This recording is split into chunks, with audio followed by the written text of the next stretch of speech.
All right, we'll do some walking. We're gonna do some talking.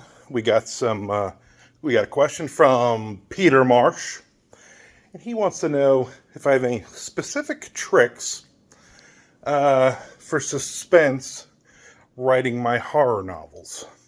That's an excellent question. I like that one. So, let me give you a little backstory. When I first met my wife in 2012, she did not read horror, okay, supposedly. But everybody says that. Oh, I don't read horror. But she read a ton of thrillers, and a lot of the elements are the same. So when she started reading some of my books and some of my stories, her comment was, "You're rushing the ending. You're setting it up nicely, and then boom, you're like 2 chapters, you're done. And these, 25,000 word novellas could be like 35 or 40,000 words because you're rushing it." And I agreed. And so I've gotten better at it, and I think I've gotten better because, first off, I think of every chapter obviously needs to move the story, but it also needs to keep the reader wanting to read the next chapter. I try not to end any chapter where things get wrapped up and resolved. Even if they do get wrapped up and resolved, those last few lines, something's got to hit. You know what I'm saying? So they catch the bad guy and they pull off his mask and it's Dean Whitmer. But then you think it's wrapped up, and then all of a sudden, wait, did you just hear an explosion in the distance? That kind of thing. So that, I think, is a lesson I've had to learn. And just keeping the suspense in the story long enough, you don't know what's going to happen.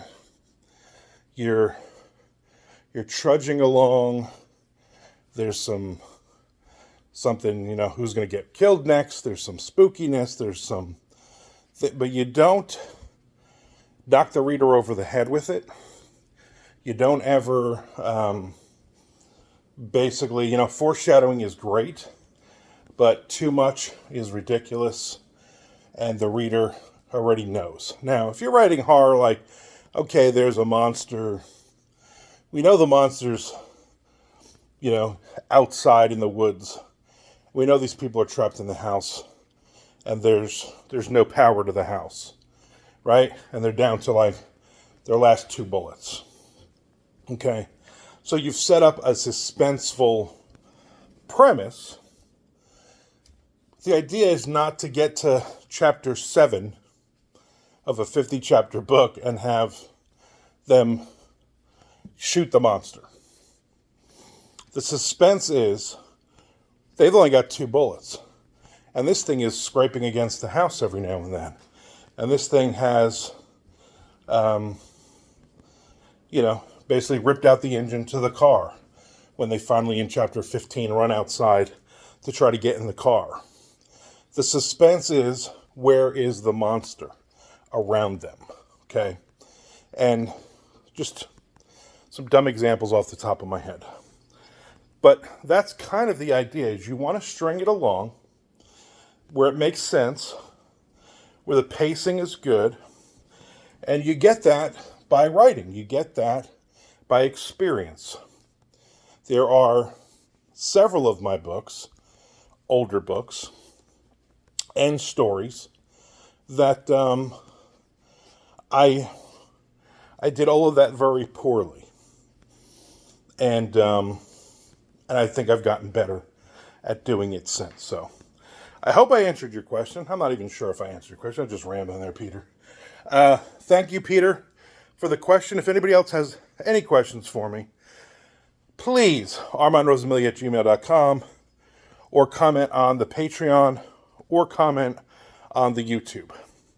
And also follow me on YouTube and Patreon. They're both free. Patreon has a follow level where you'll get a bunch of free stuff every month. So do that. Thank you very much.